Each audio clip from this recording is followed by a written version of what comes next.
গুমের দুই মামলায় ১৩ সেনা কর্মকর্তাকে ২৩ নভেম্বর হাজিরের নির্দেশ দিয়েছে ট্রাইব্যুনাল।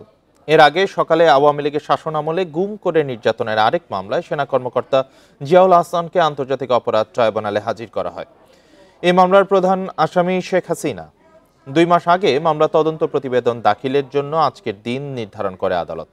এছাড়া গুমের অন্য ২ মামলায় গত বুধবার ৩০ আসামির মধ্যে গ্রেপ্তার ১৩ সেনা কর্মকর্তাকে কারাগারে পাঠায় ট্রাইব্যুনাল। এদিকে জুলাই আগস্ট আন্দোলনে রাজধানীর চানখারপুলে ৬ জনকে হত্যার ঘটনায় মানবতা বিরোধী অপরাধের মামলায় ডিএমপির সাবেক কমিশনার হাবিবুর রহমান সহ ৮ আসামির বিরুদ্ধে সাক্ষ্য গ্রহণ আজ। সাক্ষ্য গ্রহণের ১২তম দিনে আজ মামলার ২০ নম্বর সাক্ষীর জবানবন্দি রেকর্ড করার কথা রয়েছে। আন্তর্জাতিক অপরাধ ট্রাইব্যুনাল ১-এ বিচারপতি মোহাম্মদ গোলাম মর্তুজা মজুমদারের নেতৃত্বাধীন ৩ সদস্যের বিচারিক প্যানেলে হবে এ সাক্ষ্য গ্রহণ।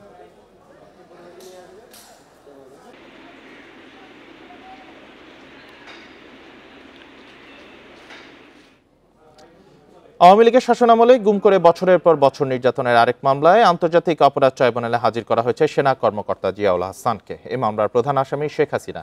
আরো জানাতে ট্রাইব্যুনাল চত্বর থেকে যোগ দিয়েছেন সহকর্মী জাহিদুল বাশার। জাহিদুল বাশার, আজকে তো তদন্ত প্রতিবেদন দেওয়ার কথা ছিল, সময় বাড়িয়ে আজকের দিনটি নির্ধারণ করা হয়েছে, ধার্য করা হয়েছে, এটি দেওয়া হবে কিনা সর্বশেষ পরিস্থিতি জানাবেন বিচারিক প্রক্রিয়ার।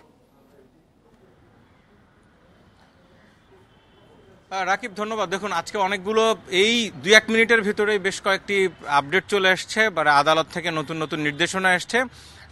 সেই বিষয়গুলো আগে একটু জানা। এক এক করে আপনি জিয়াউল হাসানের মামলার কথা বলছিলেন, এটি কিন্তু গুমের আরেকটি মামলা। সেনা কর্মকর্তাদের বুধবার আনা হয়েছিল, সারা দেশ তা নিয়ে তোলপাড়, সবাই জানে।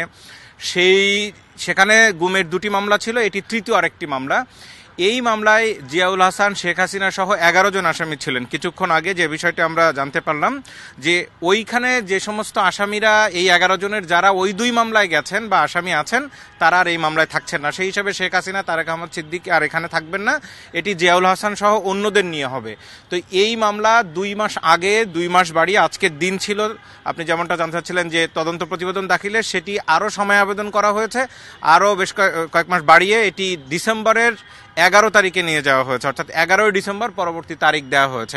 তবে প্রসিকিউশন জানিয়েছে যে জিয়াউল হাসান সহ অন্যদের বিরুদ্ধে গুমের যে অভিযোগ, সেটির তদন্ত প্রায় শেষের দিকে। এটি একটি। দ্বিতীয় হচ্ছে, যেই দুটো গুমের মামলার কথা বলছিলাম, ১৩ জন সেনা কর্মকর্তা, সেই ২ মামলার কিন্তু পরবর্তী তারিখ ছিল ২০ নভেম্বর, যেটা এর মধ্যে আপনি খানিকটা বলেছেন।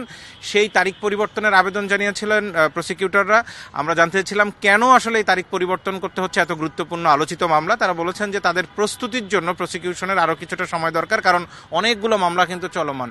তো সেটি ২০ নভেম্বর থেকে ২-৩ দিন বাড়িয়ে ২৩ নভেম্বর করা হয়েছে ওই সেনা কর্মকর্তাদের ওই মামলায়। ওই মামলায় কিন্তু ১৩ জন সেনা কর্মকর্তা গ্রেপ্তার, সেটি কিন্তু মোট আসামি হচ্ছে ব্যক্তি হিসেবে ২৮ জন, আর যদি মামলা ভিত্তিক আসামি আলাদা আলাদা করে হিসাব করা হয়, সেই হিসাবে ৩০ জন। শেখ হাসিনা এবং তারেক আহমদ সিদ্দিকী ২ মামলাতেই আসামি আছেন সেই হিসাবে।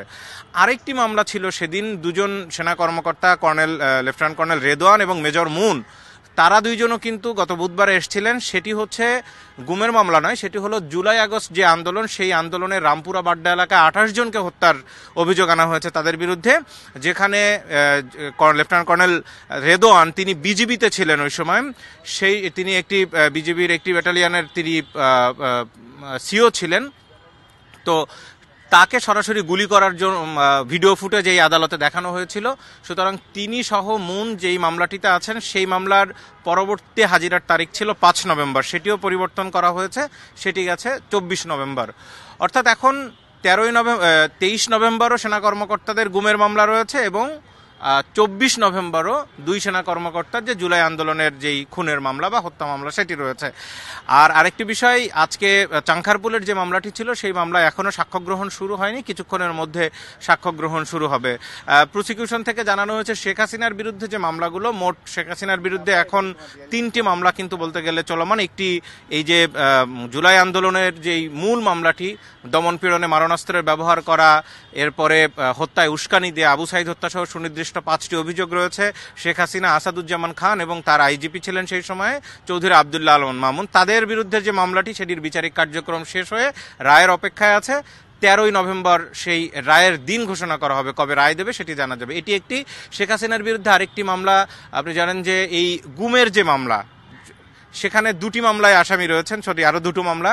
তো এই নিয়ে হলো 3টি মামলা এবং আরেকটি মামলা রয়েছে হেফাজতের যেই সমাবেশ ছিল, সেই হেফাজতের সমাবেশের যে হত্যাযজ্ঞ, সেই হত্যাযজ্ঞের যেই মামলাটি, সেই মামলায়ও কিন্তু শেখ হাসিনা প্রধান আসামি। তার মানে মোট 4টে মামলা শেখ হাসিনার, একটি রায়ের অপেক্ষায় রইল। গুমসহ বিভিন্ন মামলার বিষয়ে জানাচ্ছিলেন ট্রাইব্যুনাল চত্বর থেকে আমাদের বিশেষ প্রতিনিধি জাহিদুল বাশার।